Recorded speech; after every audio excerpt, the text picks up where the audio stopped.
Hey there, everybody. Welcome back to Goshen Prepping. Last time we talked a little bit about composting and things you can put directly on your garden. However, this video is for you if you've ever considered making a compost bin. I have developed for my house a composting cycle where I have multiple bins, and as I'm using one up, I'm making my next one for next year, and they go back and forth. I'll talk more about how that's done in a little bit. But specifically, I'm going to talk about 8 things you're going to want to put in your compost bin, in the bin itself. Last video, which I'll link at the end of this one, by the way, are the things you can put directly on your garden. Today's video, things you can put in your compost bin that'll break down over a year or so. Man, I'll tell you, the next year when you use it is garden gold. This is the best stuff. Now, I put things in there you can put directly on your garden too, like leaves and everything. I put that in there too, grass clippings on breakdown. But I'm going to go through specifically things you want to put in here for the long run. Again, last time I talked about coffee grounds. You can put it on your garden directly. But I love putting in my compost bin too. Coffee grounds are great.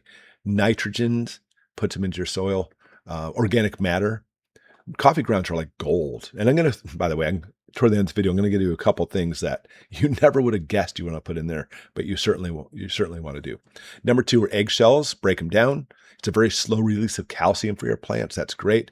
3, this is great too, banana peels. Obviously, potassium, but has a bunch of other things too. We kind of like make a giant vegetable, or in this case, a fruit cocktail by blending it up. Then we pour it into our compost bin and keep adding to it. It's amazing. Number 4 is fish emulsion. Man, fish emulsion is the best stuff. And maybe you have a fish tank and every once in a while you clean it out. Don't get rid of that water. Don't get rid of all that little scum stuff. Put it into your compost. And I'll tell you, people are like, well, there's barely anything there. No, it helps. That's some of the best stuff for your garden, by the way. The next 2 I'm going to tell you put in there, but you better use it very sparingly. Don't put a whole lot in. Number 5 is Epsom salt. Salts are great. Helps with magnesium, but don't think of it as a fertilizer. It simply just adds a raw element. You don't want to put a lot in there. Just sprinkle some salt, and also sprinkle some wood ash too. I mentioned that before. If you have a wood stove, wood ash in your compost works very well, breaks it down, gives you lots of potassium and calcium, and makes it so it will raise the pH of your soil. But if you're mixing in through the compost, it's very negligible.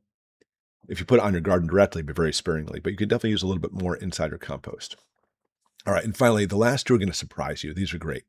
But I do want to mention very quickly that our Ninja Prep binder I mentioned in the last video too, I have a whole page devoted to, and there's more than just what I gave you in these videos, all kinds of things you want to add to your garden or to your compost to make your garden grow well. But more importantly, things to not put in your garden, things to not put in your compost, so it'll kill your plants. Bad news.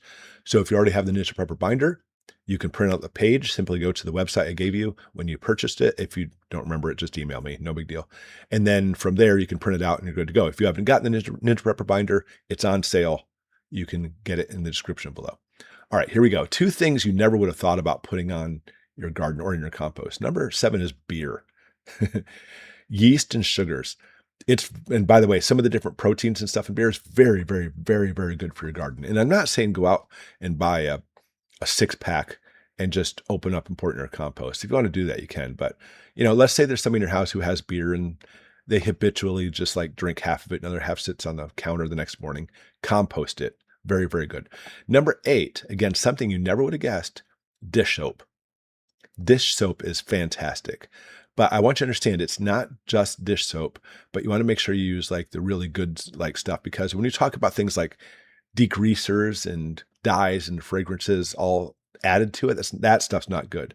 But if you use just, I can never pronounce it, as castile soap, like the really good soap. We use it in our house. I should know the name of it, but it's like the real raw soap that's very, very good. That's the stuff you want to have. So if you ever have extra stuff, you're good to go. And some people will set up a gray water system. Some states don't allow it. So that way, every time you wash your dishes, that soap goes into your gray water, which then you could put right into your compost or in your garden. It's a fantastic thing if you're able to do it. Not everybody can, unfortunately. But soap itself, first off, is an insecticide. Any type of bugs that get on there, it'll kill the bugs. Second, it helps it penetrate the soil, gets in the soil better to feed your plants. And third, it acts as a repellent for like deer and rabbits, which you don't want going in your garden, unless you're making your garden for the deer. And then that's totally up to you, because then you munch on the deer after. All right, but anyways, all this stuff is in a Ninja Prepper manual, including our add-on. So if you haven't picked up your manual, guys, it's still on sale. It won't be on sale forever, but it is on sale now. and it's a perfect time to get it. It's the manual that encompasses everything for prepping, everything from our channel, everything from my life into a huge exhaustive manual that you print out. You add to it, and you have checklists as well. So that way you can make sure all your bases are covered for everything from happy times now to not so happy times later. I really appreciate you being here. Thank you for watching as always, and we'll see you next time.